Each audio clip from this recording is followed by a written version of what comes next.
News 46 Week in Review is brought to you by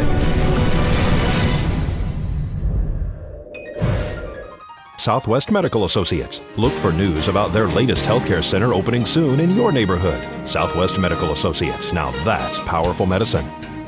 News 46 is also brought to you by Red Apple Fireworks. You've never seen anything like it. Nevada's elite fireworks shopping experience. Red Apple Fireworks.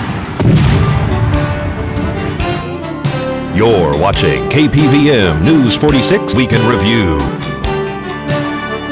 Pahrumph's #1 media source for local news with Deanna O'Donnell.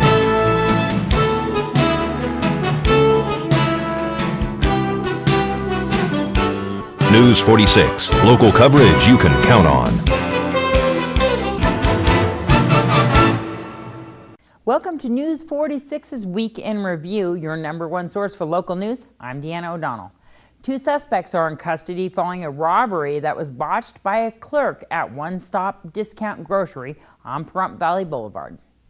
We are here at the One Stop on Pahrump Valley Boulevard where last night a robbery was botched. We're going to speak to Captain Bill Beck from the Nye County Sheriff's Office and Julie Weldon. 2 males went in, diverted the clerk's attention and tried to jump the counter.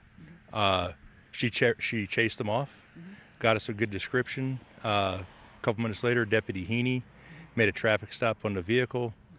Both suspects were identified and they're in custody. So there was reports that one was on foot, but in fact they weren't.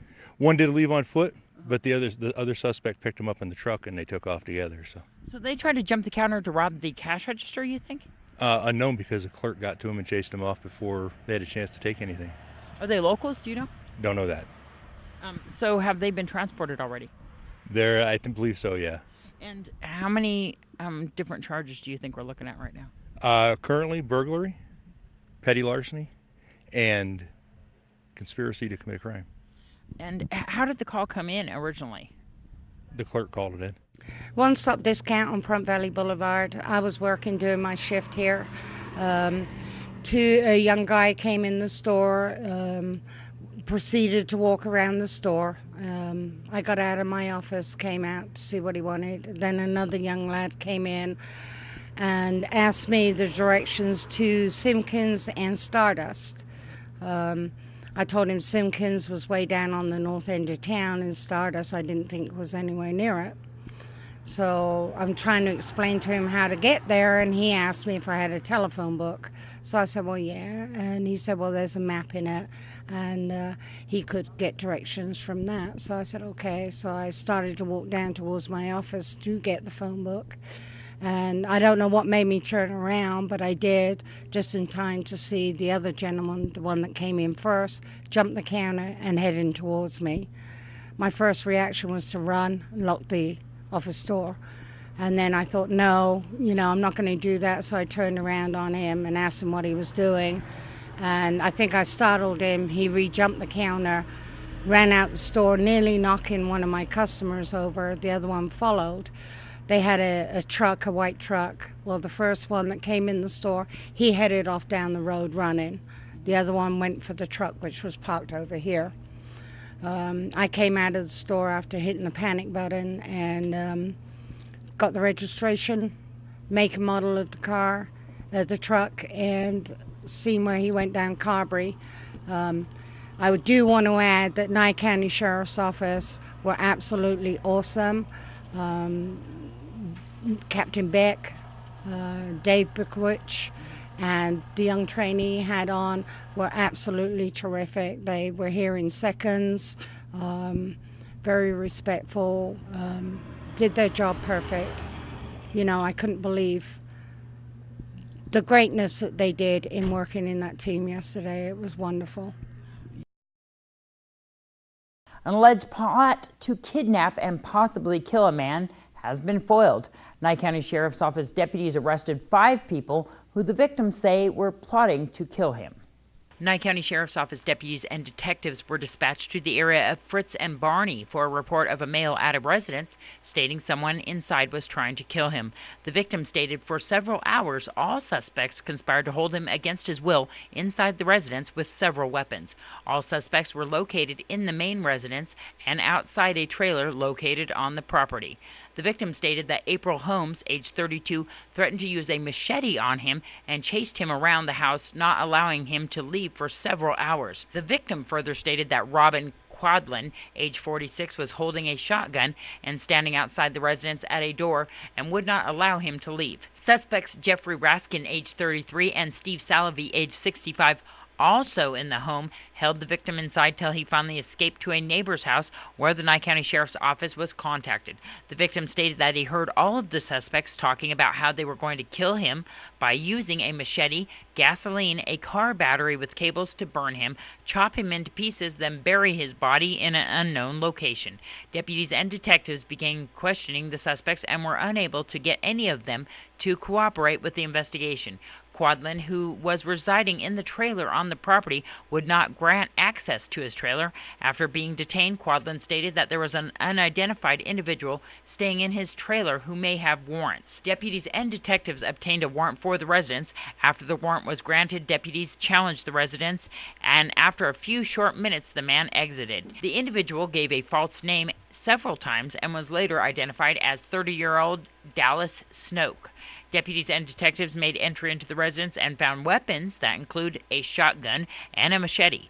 Deputies also found drug paraphernalia and receipts used to list who and how much money was owed for drugs. Due to all of the evidence collected and interviews, the suspects were placed under arrest for the following charges, which include kidnapping with a weapon, conspiracy to commit a crime, and possession of drug paraphernalia, including other charges. This is Deanna O'Donnell for News 46. 3 people have been arrested for allegedly attempting to fill false prescriptions and various other charges. According to the Nye County Sheriff's Office press release, on Sunday, deputies responded to Smith's Food King regarding a fake prescription being dropped off. The pharmacy notified the Nye County Sheriff's Office.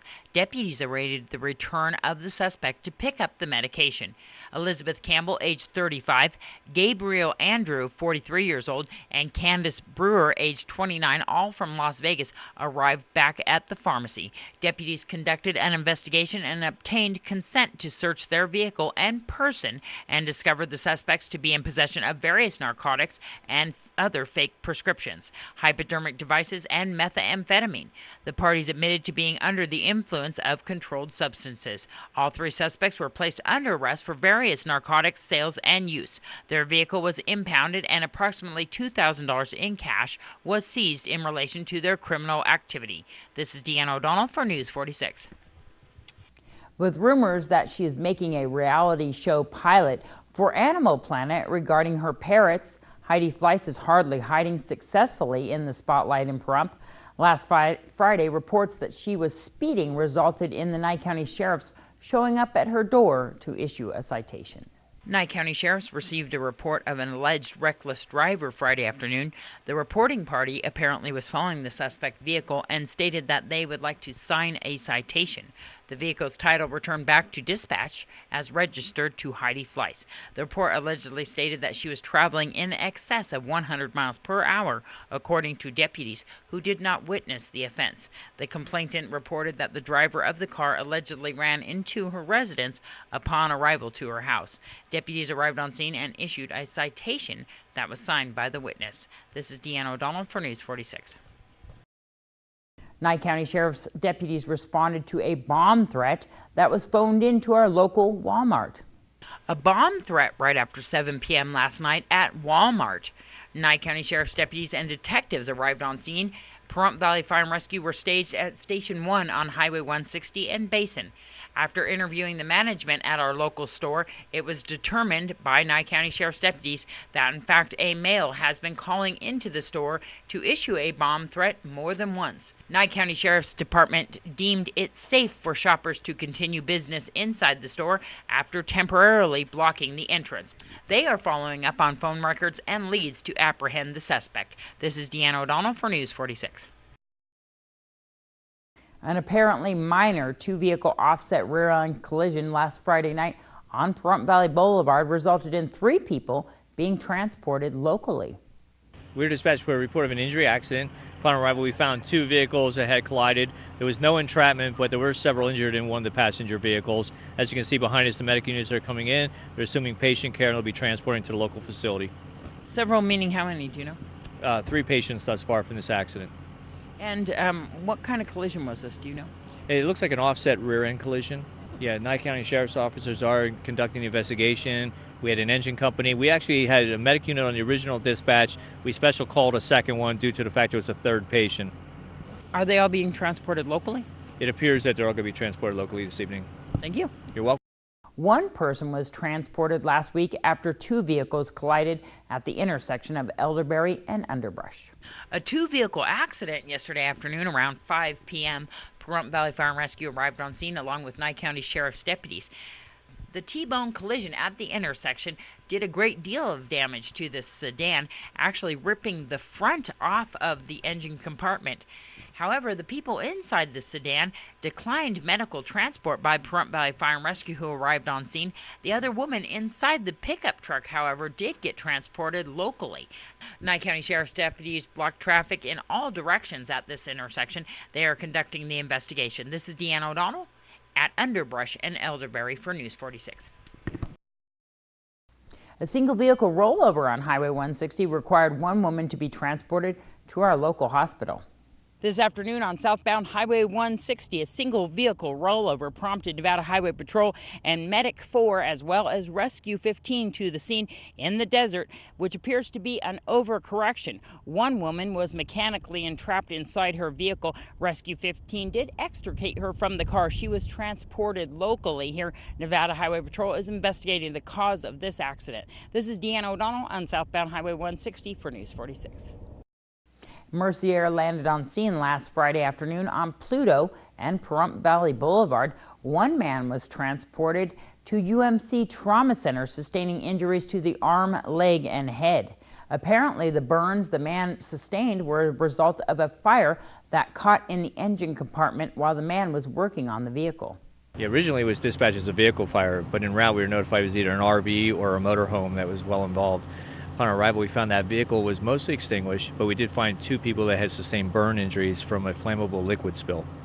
So how did that happen, actually? Do you know? There were some repairs being made to the generator set on the RV, and when that occurred, the gasoline had spilled over, and there was an ignition source from a lighter, which then caused the burn injuries. And you had Mercier land on scene? Yeah, the most prudent thing for the patient care was to bring Mercier to the scene. They were landed directly in front of the residence, which saved a lot of time for us. The patient care was transferred to Mercier, who then took the patient to UMC. And then the other patient? Second patient sustained some burn injuries. However, they decided not to be treated further and signed an AMA. And was it in close proximity to the structure? It was actually parked next to a large double-car garage. It was detached from the main structure on the property, but it was very, very close with several vehicles parked there. How much the RV was burned?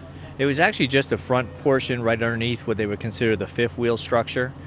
So the fire was relatively contained. It was more of a flash fire that had sustained for several minutes, but was quickly extinguished. More with News 46's News in Review. Stay tuned. News 46 Week in Review is brought to you by Southwest Medical Associates. Look for news about their latest healthcare center opening soon in your neighborhood. Southwest Medical Associates. Now that's powerful medicine. News 46 is also brought to you by Red Apple Fireworks. You've never seen anything like it. Nevada's elite fireworks shopping experience. Red Apple Fireworks. You're watching KPVM News 46 Week in Review. Pahrump's #1 media source for local news with Deanna O'Donnell.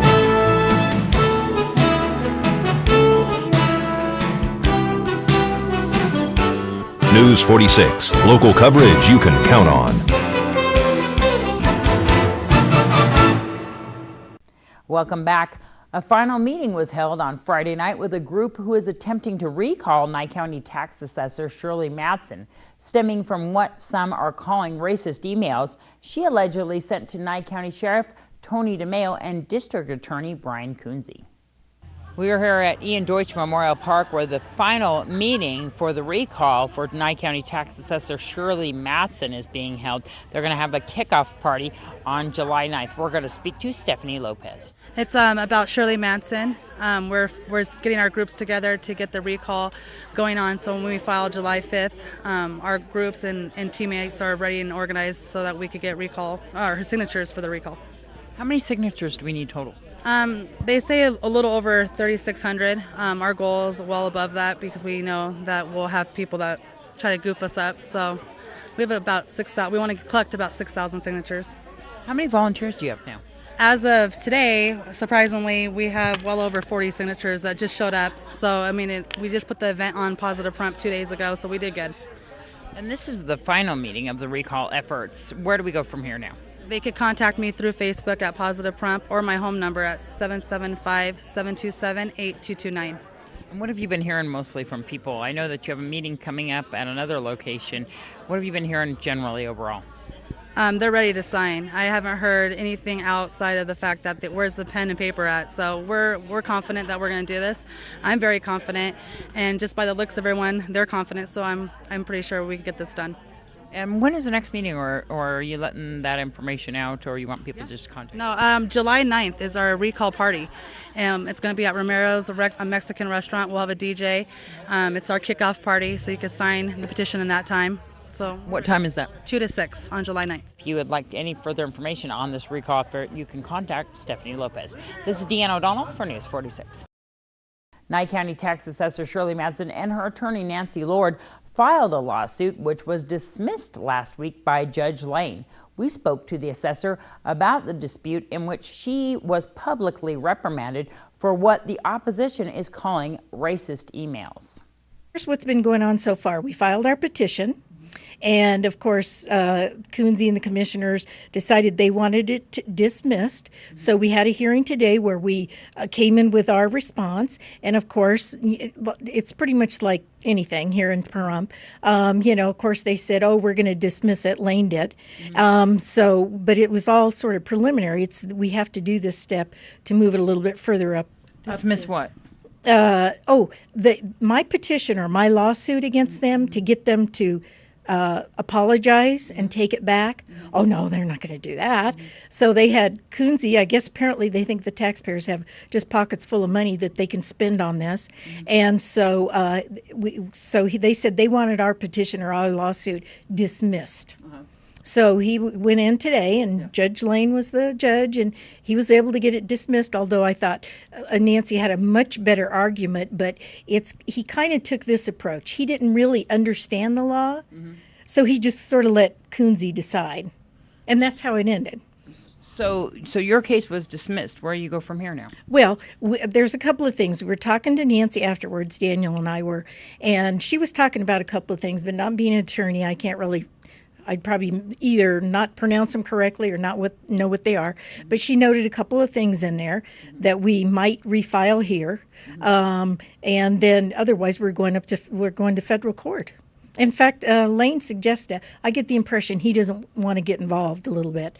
But still, he did suggest that, or mention it, I shouldn't say suggest, that we can file a civil case, for defamation. I mean, between the stress, the emotional, sleepless nights, the fear of driving up the road because of threats from the sheriff. I mean, this is all took a toll on me and my family and, work and, the people that I work. I can't let it go, or they'll think they can walk on anybody.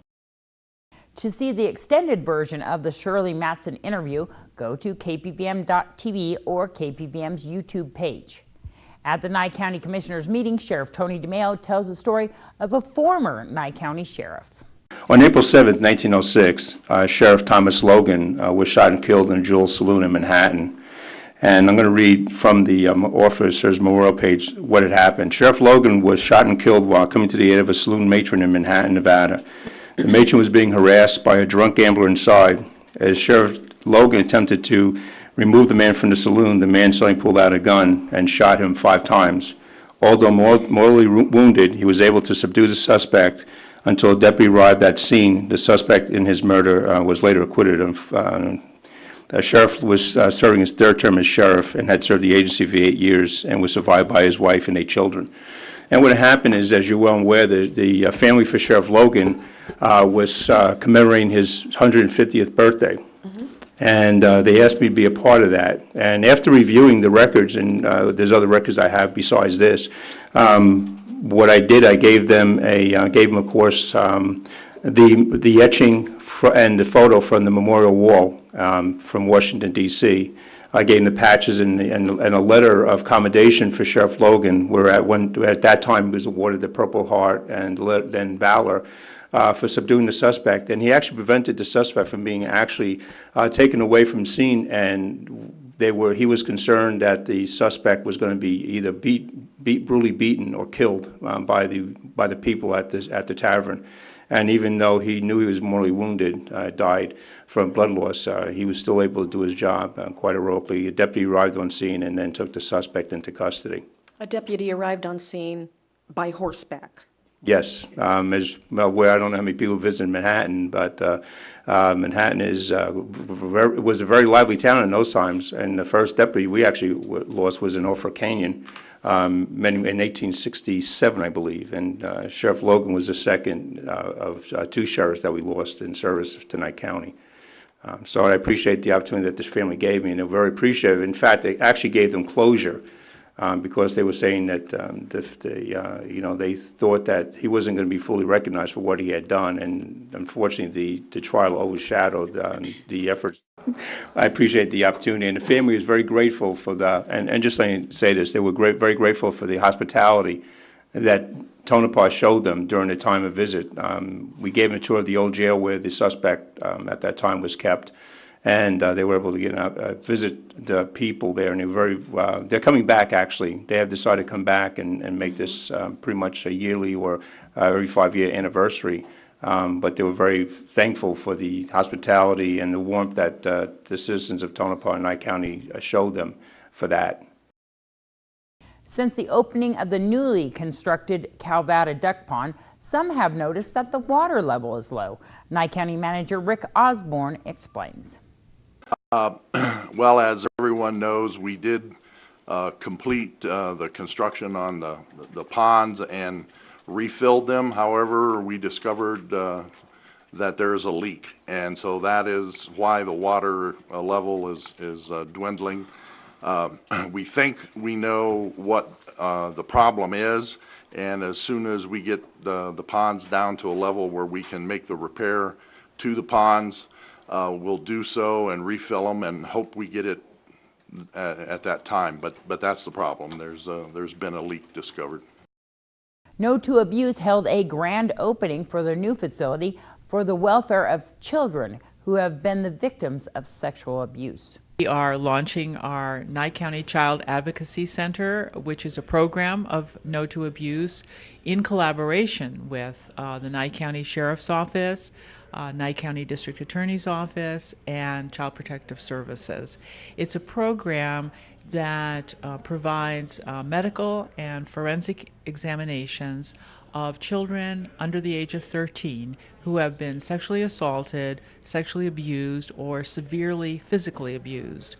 And the goal of the program is to allow a child to come into a healing atmosphere as quickly after the event as possible, to receive only one medical examination and one forensic examination, which is a taped interview to gather verbal evidence, and then to allow the child to begin healing.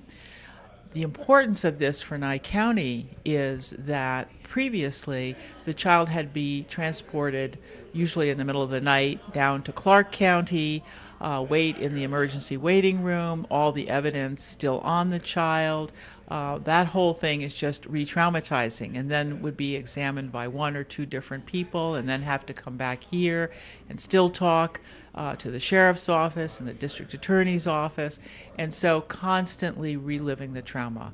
This way, it's a child-friendly, child-focused setting, one interview, one examination, and then the healing process can begin. Are we calling the whole sexual assault response team out, or we just tape what's going on here, and who conducts the interviews? We now have two programs that are really a continuum of care. We have the Child Advocacy Center, which is for children 13 and under. And we have what we call the Sexual Assault Response Team, the SART, which is for people 14 and over. Okay? And we do the same thing with both. We do the specialized medical exam, which is essentially what people refer to as the rape kit. And then we do the forensic interviewing. And then we provide the advocacy, the emotional support, the counseling around what's needed after all of that occurs. So everything occurs here. People are normally brought here by law enforcement who have intervened as first responders.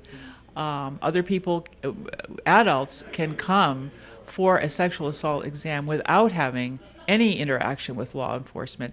If you think you've been assaulted and you'd like evidence collected, but you're not sure if you want to open a case, we'll collect the evidence for you.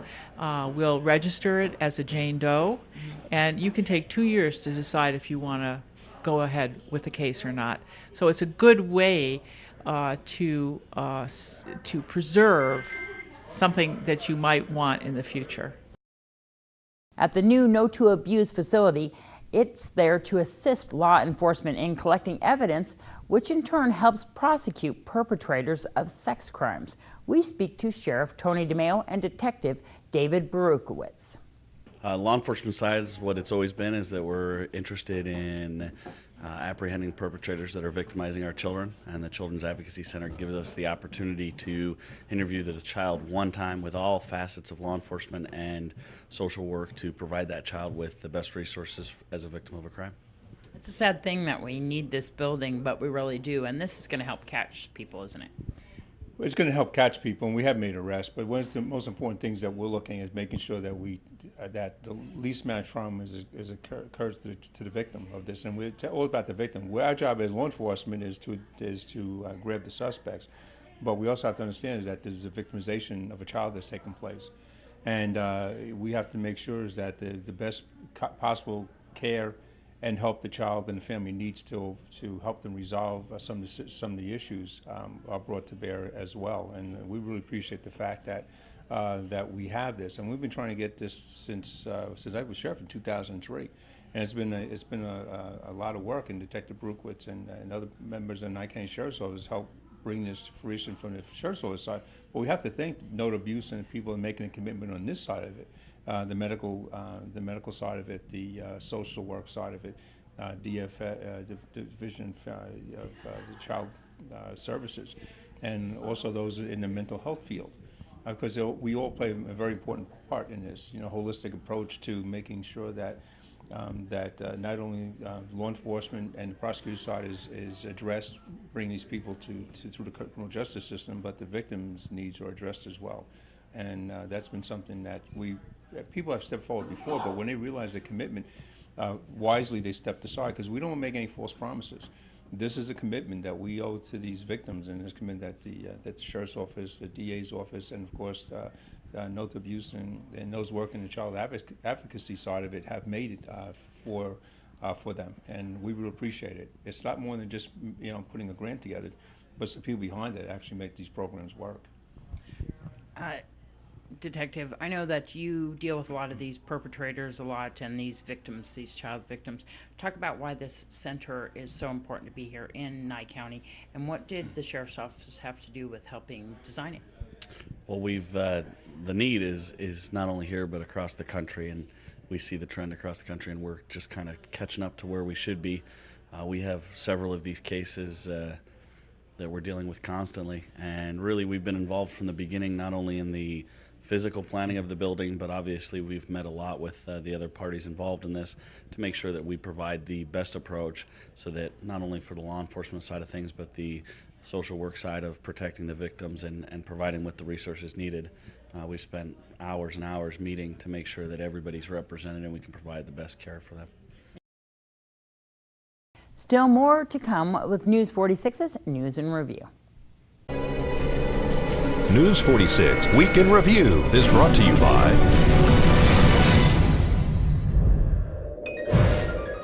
Southwest Medical Associates. Look for news about their latest healthcare center opening soon in your neighborhood. Southwest Medical Associates. Now that's powerful medicine. News 46 is also brought to you by Red Apple Fireworks. You've never seen anything like it. Nevada's elite fireworks shopping experience. Red Apple Fireworks. You're watching KPVM News 46 Week in Review. Pahrumph's #1 media source for local news with Deanna O'Donnell.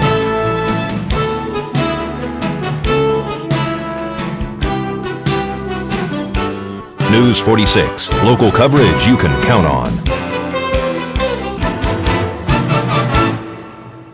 Welcome back. Here's your Entertainment This Week report with Zach Fuentes.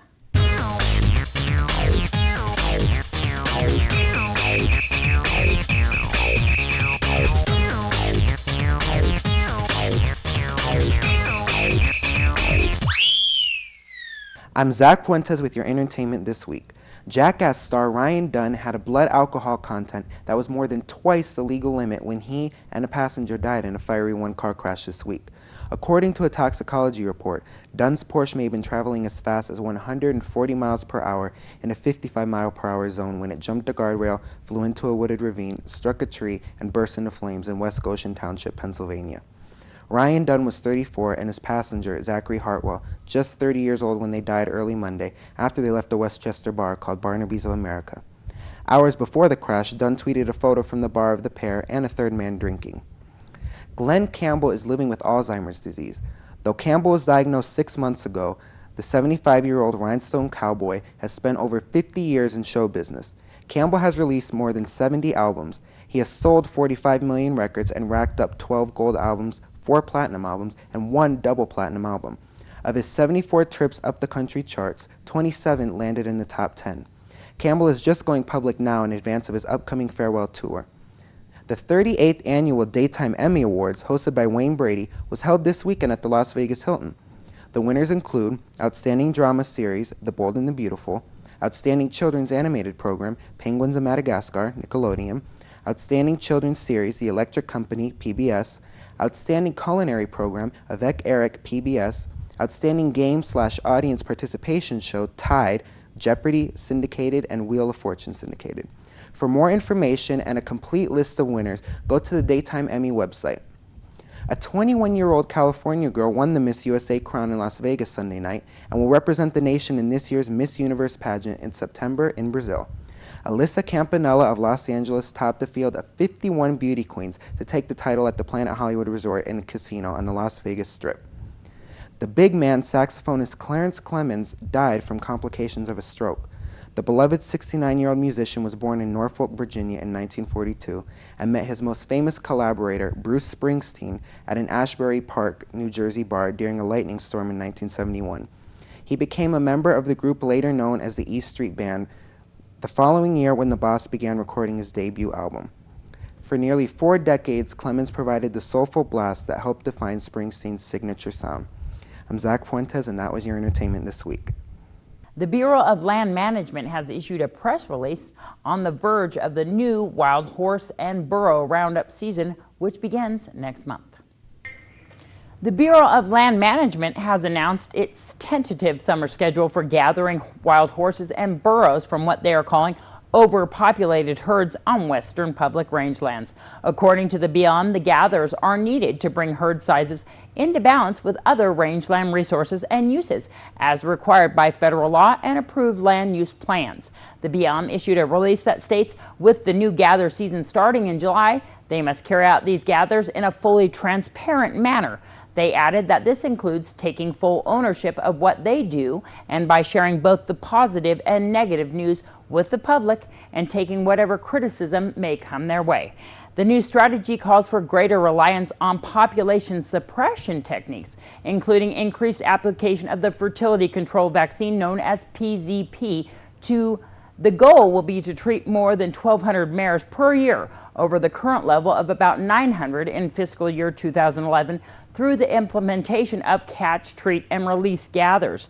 These gathers will be principally aimed at applying the fertility control vaccine PZP to mares. In some herds, the BLM will adjust sex ratios in favor of males to reduce the number of on-the-range pregnancies or potentially manage non-producing herds, such as geldings, in some herds management areas. The Cloud Foundation is a Colorado 501c3 nonprofit corporation who is dedicated to preventing the extinction of wild horse herds through education, media events, programming, and public involvement.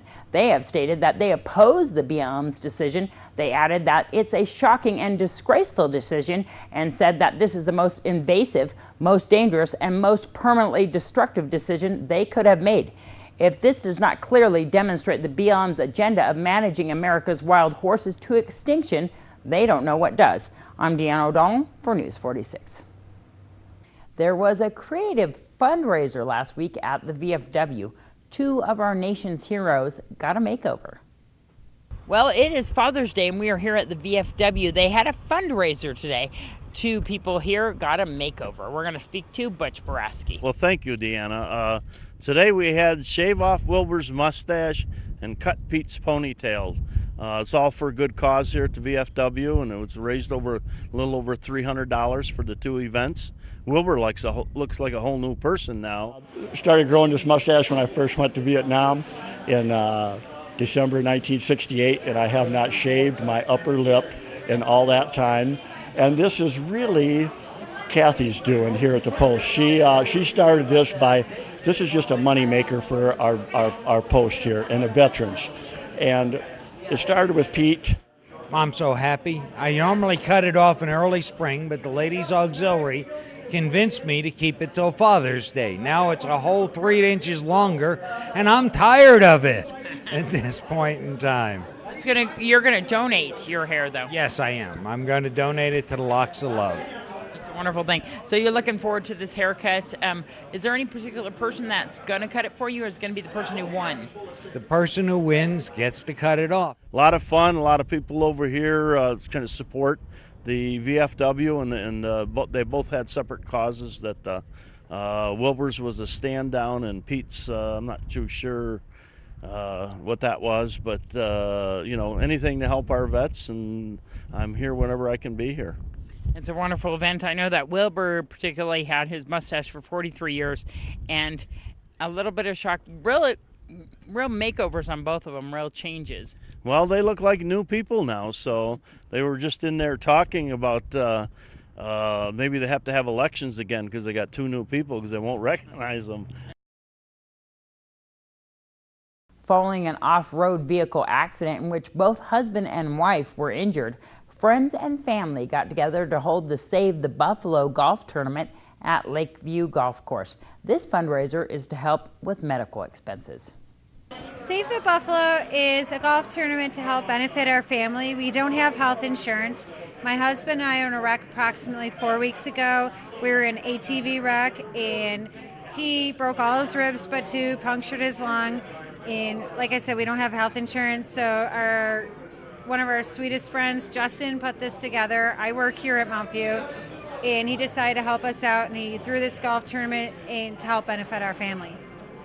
I know that, Barbara, we got a lot of emails. You've been kind of getting the public involved in this, haven't you? Right. I have done my best to let all of our friends and everyone I know in Pahrump, Jason is our son, and no matter how old he is, he's still our little one, and I just want to say thanks to everyone in Pahrump that's helped out. Jeannie, tell me a little bit about how was the golf tournament this morning? It was wonderful. Everybody turned out. Everybody had a wonderful time. It was great. It was unbelievable how many people really come together when something happens.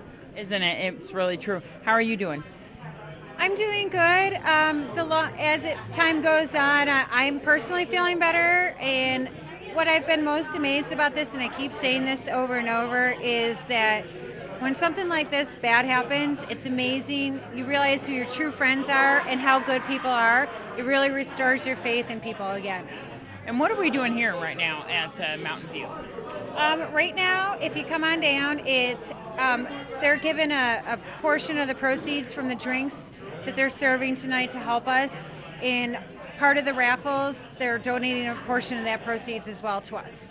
And how is he doing, the Buffalo? Well, right now, Surgery is still pending. He broke off pieces of his spine, so they're talking about having to put a wire cage in and do surgery. So we're still waiting on to hear if he has to do that. He tries. He has a good attitude. He's in a lot of pain, but he's a strong guy. Is he in the hospital?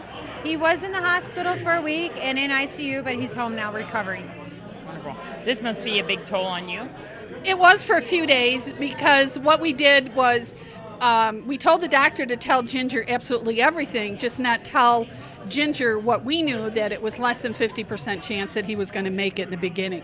We didn't want him to say those words because Ginger herself was injured. So it's been a toll, but it's been a help. And I personally want to thank DAV because they've loaned Jason a hospital bed because Jim is a veteran. And that's a big help. It's a tremendous help. And Jeannie, you've been such a good friend during this. You guys are still going to rally together even after this golf tournament to help this family out. Yeah, you can say that again. Definitely. So how can people donate? How can people help out now? Any way they can contact Mountain View, they can contact Quilts for Cancer. Let us know. They can also contact Justin Zeter at Mount View. Very soon we're going to be setting up a fund where if anybody wants to go to a bank and donate funds that way, we're going to be setting that up next week. But in the meantime, if they would like to donate and help us out, they can come into Mount View.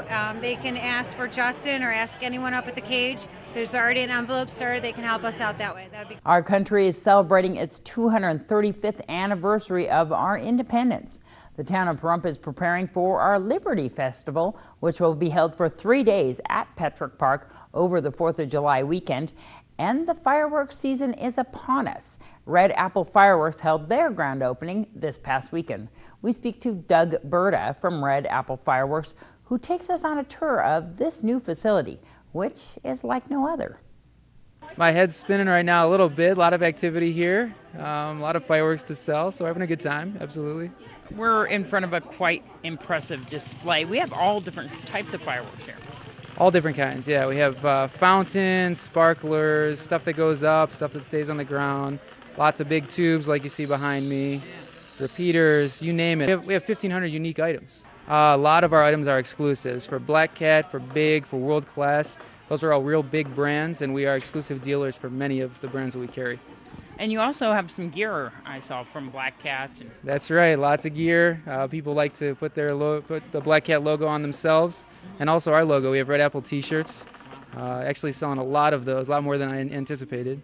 Wonderful. And some of the things that you had, like some of the bobbleheads and stuff like that, that's even great for people to get prepared for 4th of July coming up soon. Absolutely. We try and make it festive. It's not, 4th of July isn't just about fireworks. It's about having fun, celebrating. So party supplies and, goofy party favors are part of that. There you go. I know that you've hired quite a few employees here, so everybody's working really hard gearing up for the season. We hired quite a few employees. Everybody's working very hard and working out well. Many competent, willing to work hard people, and it's absolutely amazing. They've been very supportive, very helpful. Are we going to have any special hours for the holiday season? We are. Weekends right now are our busiest time, so we're opening up at 8 in the morning, closing at midnight, and during the week it goes a little bit shorter than that, but pretty close to those hours. Do we have a website for people to look up more information? 2 websites. One would be redapplefireworks.com. You can go there and get all the information about our store. Also, facebook.com/Red Apple Fireworks. And there has really sort of been the center of the activity around our business. A lot of people liking us, had a lot of fans in a very short period of time, and a lot of very positive reviews on their experience here in the store and with the product. Wonderful. And we are located where? We're at 3610 South Highway 160. It's in Pahrump, closest fireworks store to Vegas. And what's the phone number here for more information? Phone number 775-727-7200. Francine Winters is no longer at Westcare here in Pahrump. She and her husband have moved back east to pursue a different profession, building stages on Broadway. Tony Mendoza is her replacement. He invites everyone to join him for the yearly guitar program at the facility next door to Floyd's Ace Hardware on Loop Road. Zach Fuentes reports. We're here at Westcare on Loop Street, where they're offering free guitar lessons for the community's teenagers. We're going to talk to Tony Mendoza and find some more out about this.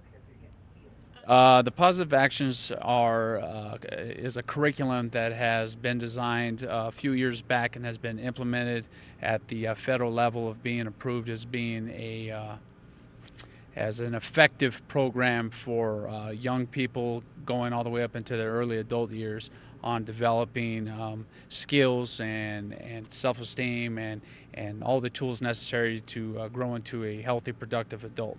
So what we're doing here at WestCare is we're having a guitar class which will be put on by Bob White for the duration of the year. And at that point, in addition to those classes, we'll be offering these positive action curriculum accompanied with that. So. Okay, and what are the ages for the guitar classes? The age for the guitar classes are from age 12 to 18. We'll be conducting classes on Thursdays from 3:30 to 5:30. That'll be 1 hour of guitar and 1 hour of positive action training to accompany that. Okay, and is this for beginners, or do they need to have previous experience, and do they need to bring their own guitar? The class is open to everyone. It's open to people that might want to just begin starting to learn guitar, and also for some more of the advanced users. We do have guitars available for them to use here on the facility. It's good that they have something at home so that they can practice during the week, so that the next week they can build on what they learned previously. I don't see a problem with if they have their own to come in with their own, but they learn all on acoustics, and at that point Mr. White will probably clarify exactly what each student needs based on their skill set. So. Okay, and is this limited availability? There is a limited availability, that is true. Right now we do have quite a few slots still available, so if anybody really wants to come down and get involved with this, that is available. What's going to be required is class starts on July 7th. There's going to be a mandatory meeting on July 6th. The first meeting will be at 2 p.m. and then the second meeting will be at 7 p.m. and that's where we'll go over the fine details of the requirements of someone to be a participant in this guitar program. So. And how can people get a hold of you guys for more information? You can get a hold of myself. My name is Tony Mendoza. You can get a hold of me at 751-6990. My extension is 225. At that point, it's free to the public. Again, you just have to be ages 12 through 18 and be ready to do this for a good, year program. So. 23-year-old Jonathan Birch passed away last week as a result from a motor vehicle accident. Jonathan is the driver of the number 78 mini stock at Pahrump Valley Speedway. His father, John Birch, is also a race car driver. He won first place in his division modified mini stock during last year's season at Pahrump Valley Speedway. He graduated from Pahrump Valley High School and leaves behind his mother, father, siblings, and many friends and relatives. He was apparently visiting his uncle for the summer in Idaho. Nevada Highway Patrol is still investigating the accident, which happened near Reno, Nevada, in which it appears at this point that a blowout on a tire may have possibly caused his vehicle to lose control and overturn. His funeral services will be held this Sunday night at 6:30 p.m. at Pahrump Valley Speedway. Jonathan was a driver of the number 78 modified mini stock at Pahrump Valley Speedway. His father, John Birch, is also a race car driver. He won first place in his division last season at Pahrump Valley Speedway. He graduated Pahrump Valley High School and leaves behind his mother, father, siblings, and many friends and family. He was apparently visiting his uncle for the summer in Idaho. Nevada Highway Patrol is investigating the accident, which happened near Reno, Nevada. What is speculation at this time appears to have been a tire blowout that may have possibly caused him to lose control of his vehicle and overturn. His funeral services will be held this Sunday night, beginning at 7:30 p.m. at Pahrump Valley Speedway. This is Deanna O'Donnell for News 46. That does it for this edition of News 46's News in Review. Some of the events this weekend include the Miss Pahrump pageant at Rosemary Clark Middle School beginning at 6:30 on Saturday night, and healthcare partners will be holding a town hall meeting Monday night at the Pahrump Nugget beginning at 6 p.m. I'm Deanna O'Donnell. Have a great weekend.